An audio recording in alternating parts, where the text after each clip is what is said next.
அனைவருக்கும் வணக்கம். இன்றைக்கி சண்டேவுடைய விலாக் தான் கொடுத்துருந்தேன். சண்டே பார்த்திங்கன்னா ஒரு ஆஃப்டர்நூனுக்கு மேலே தான் நான் இந்த வீடியோவை எடுத்திருந்தேன். ஒரு 4:00 கிட்ட இருக்கும். இன்றைக்கி பெருசாக லன்ச் எதுவும் செய்யலை, நாங்கள் வெளியில் போயிருந்த தொட்டு. அதனால் ஈவினிங் விலாக் மட்டும் உங்களோட ஷேர் பண்ணியிருக்கேன்.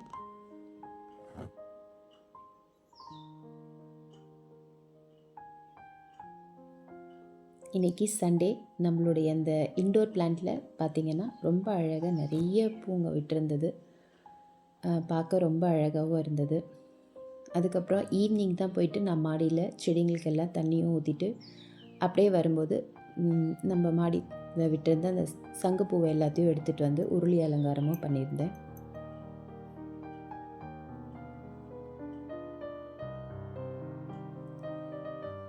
அடுத்ததாக இன்றைக்கி ஈவினிங் ஸ்நாக்ஸ் எதுவும் செய்யலை. அதுக்கு பதிலாக தர்பூஸ் வாங்கிட்டு வந்திருந்தோம். ஸோ அதையே கட் பண்ணி எல்லோரும் சாப்பிட்டாச்சு. இந்த தர்பூஸ் பார்க்கும்போது பார்த்திங்கன்னா ரொம்ப கலர்லாம் இல்லை, ஒரு ஆஃப் அப்படியே பார்த்திங்கன்னா ஒயிட்டாக தான் இருந்தது.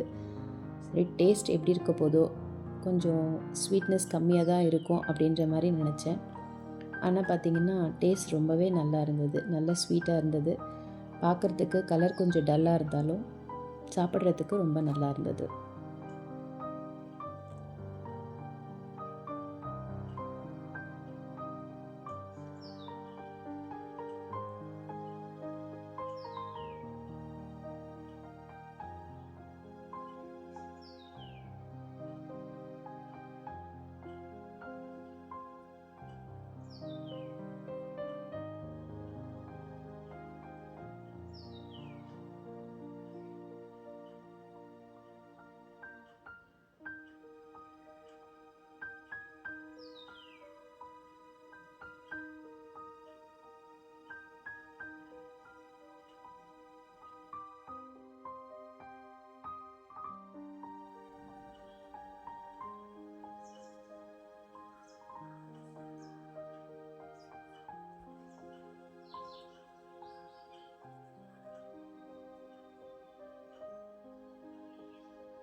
அதுக்கப்புறமா வளர்மதி சிஸ்டர் ஒரு கொஸ்டின் கேட்டிருந்தாங்க. என்ன அப்படின்னு பார்த்திங்கன்னா, பிரம்ம முகூர்த்த பூஜை பண்ணுறதுக்கு உங்களுக்கு எவ்வளவு நேரம் ஆகுது? அந்த பூஜை பண்ணும்போது உங்களுடைய வேலைகள்லாம் எத்தனை மணிக்கு நீங்கள் முடிச்சிடுவீங்க? எத்தனை மணிக்கு நீங்கள் காலையில் எழுவீங்க அப்படின்னு சொல்லி கேட்டிருந்தாங்க. நான் மார்கழி மாதத்தில் பிரம்ம முகூர்த்த பூஜை பண்ணிகிட்ருந்தேன். அப்போ பார்த்திங்கன்னா நான் ஒரு 4லேருந்து 4:30க்குள்ளே எழுந்திரிச்சிருவேன். தூக்கம் வராத அன்னைக்கு 3:30 எல்லாம் உண்டு. ஆனால் ரெகுலரெல்லாம் பார்த்திங்கன்னா ஒரு 4 to 4:30 நான் எழுந்துருவேன். அந்த டைமுக்கு எழுறேன் அப்படின்னா ஒரு 6:00 பூஜை வேலைகளை முடிச்சிருவேன். 4:30க்கு எழுந்து 6:00 வரைக்கும் டைம் ஆகுமா அப்படின்னு கேட்டாக்கா, எனக்கு வெளியில் போகிறதுக்கெல்லாம் பயம் இல்லை. அதனால் வெளியில் நான் அந்த டைமே பார்த்திங்கன்னா தெரு தெளிச்சிட்டு கோலம் போட்டுடுவேன். அதே போல் நிலைவாசல்கிட்டையும் கோலம் போட்டுட்டு அங்கேயும் தீபம் ஏற்றிட்டு, முதல்ல நிலைவாசல்கிட்ட பூஜை முடிச்சுட்டு அடுத்து துளசி மாடத்துக்கிட்டேயும் விளக்கேற்றி பூஜை முடிச்சுட்டு அதுக்கப்புறமா தான் பூஜை அறையில் பூஜை செய்வேன். ஸோ அந்த மாதிரி பண்ணும்போது எனக்கு பார்த்திங்கன்னா ஒரு 6:00 போல் ஆகிடும். அதுக்கு மேலே தான் நான் லன்ச்சு டிஃபன் எல்லா வேலையும் முடிச்சுட்டு வீட்டில் டோட்டலாக எனக்கு எல்லா வேலையும் எத்தனை மணிக்கு முடியும்னு பார்த்திங்கன்னா ஒரு 9:30 to 10:00 நம்மளுடைய வீட்டில் செய்யக்கூடிய ரொட்டீன் ஒர்க் எல்லாமே முடிஞ்சிடும். 10:00 மேலே நம்மளுக்கு ஃப்ரீ டைம் தான். அந்த டைமில் நம்ம வீடியோஸ்க்காக டைம் ஸ்பெண்ட் பண்ணலாம். என்னுடைய விஷயத்தை நான் சொல்கிறேன். நான் வீடியோஸ் எடுப்பேன். அதுக்கப்புறமா அதை எடிட் பண்ணி அதுக்கு வாய்ஸ் ஓவர் கொடுத்து அந்த மாதிரி பண்ணிகிட்ருந்தேன்.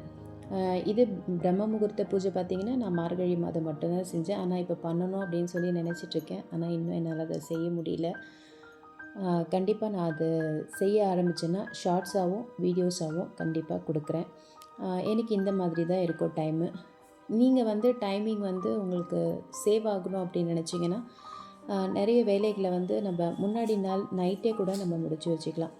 அதாவது பூஜை அறையை க்ளீன் பண்ணி வச்சிடுறது, பழைய பூ எல்லாத்தையும் எடுத்துடுறது, இந்த மாதிரி கொஞ்சம் பிஃபோராக பிளான் பண்ணி இது எல்லாத்தையும் செஞ்சிட்டோம் அப்படின்னா கூட மார்னிங் எந்திரிச்சதுமே பார்த்தீங்கன்னா பூஜை அறைக்கிட்ட மட்டும் தொடச்சிட்டு சின்னதாக ஒரு கோலம் போட்டு நீங்கள் உடனேவே பூவை வச்சு விளக்கேற்றிடலாம்.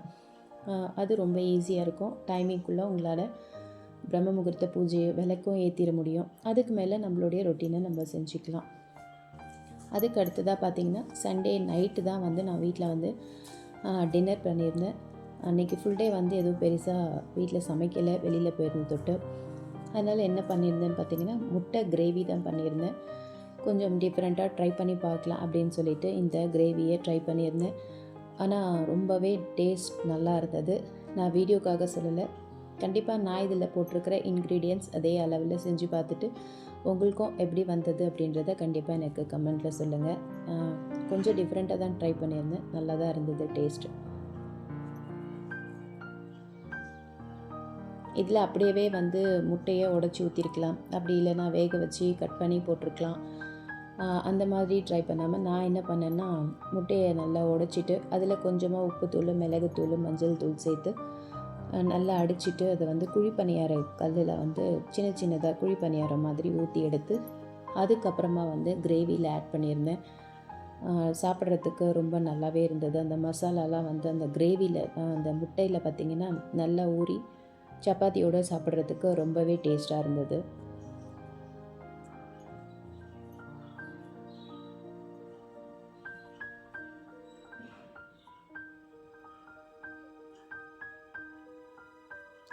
இந்த கிரேவி எப்படி பண்ணியிருந்தேன் அப்படின்னு பார்த்தீங்கன்னா, ஃபஸ்ட்டு வெங்காயம், பச்சை மிளகாய், இஞ்சி, பூண்டு இதை மட்டுமே வந்து நல்லா பேஸ்ட்டாக அரைச்சி எடுத்துட்டேன். அதுக்கப்புறமா பேனில் வந்து எண்ணெய் ஊற்றிட்டு 2 லவங்கம், ஒரு பட்டை, ஒரு ஏலக்காய், அப்புறமா ஒரு பிரிஞ்சி இலை எல்லாத்தையும் போட்டு நல்லா வதக்கிட்டு அதுக்கப்புறமா நம்ம அரைச்சி வச்சுருந்த வெங்காய விழுதை சேர்த்து நல்லா கலர் ஃபுல்லாக சேஞ்ச் ஆகிற அளவுக்கு நல்லா வதக்கி விட்டுட்டேன். கலர் சேஞ்ச் ஆகி பச்சை வாசனைலாம் போனதுக்கப்புறம் பார்த்திங்கன்னா மிளகாத்தூள், மஞ்சள் தூள், அதுக்கப்புறமா கொஞ்சம் கரம் மசாலா இது எல்லாத்தையும் சேர்த்து நல்லா கலந்து விட்டேன். தனியாத்தூளும் சேர்த்துருந்தேன். அதில் பச்சை வாசனைலாம் போனதுக்கப்புறமா பார்த்திங்கன்னா தக்காளியை வந்து ஒரு 2 தக்காளி, நல்ல பெரிய தக்காளி, அந்த தக்காளியை நல்லா அரைச்சி விழுதாக சேர்த்துட்டு தக்காளியோடைய பச்சை வாசனையும் போனதுக்கப்புறமா அதில் சின்ன கப்பில் ஒரு கப் அளவுக்கு தயிர் சேர்த்துருந்தேன். தயிர் சேர்த்து நல்லா கலந்து விட்டுட்டு இந்த ஸ்டேஜில் தான் பார்த்திங்கன்னா நான் கரம் மசாலாவையும் கஸ்தூரி மெத்தி இலை, காஞ்ச கஸ்தூரி மெத்தி இருக்கும் இல்லையா, அந்த இலைகளையும் சேர்த்து நல்லா கலந்து விட்டுட்டு கொஞ்சமாக தண்ணியும் ஊற்றிட்டு ஒரு கிரேவி பதத்துக்கு வந்ததுக்கு அப்புறமா பார்த்திங்கன்னா நம்ம ரெடி பண்ணி வச்சுருந்த இந்த குழிப்பணியார மாதிரி இருக்க முட்டைங்கள் எல்லாத்தையும் அந்த கிரேவிக்குள்ளே சேர்த்துட்டேன். கொஞ்சம் டிஃப்ரெண்ட்டான டேஸ்ட்டு தான், ஆனால் சாப்பிட்றதுக்கு ரொம்பவே நல்லா இருந்துச்சு.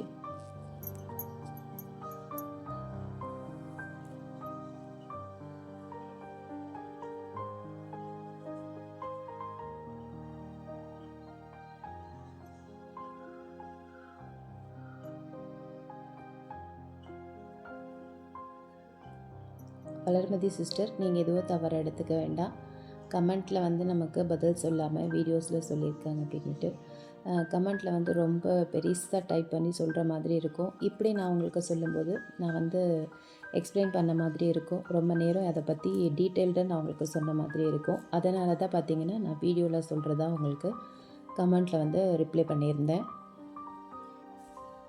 முட்டையெல்லாம் சேர்த்ததுக்கப்புறமா நல்லா ஒரு கொதி விட்டுட்டு அப்படியே நல்லா கலந்து விட்டுக்கலாம்.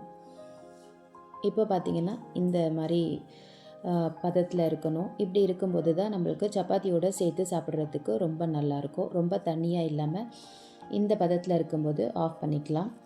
அதுக்கப்புறமா பார்த்திங்கன்னா சப்பாத்தியும் நான் போட்டு எடுத்துக்கிட்டேன்.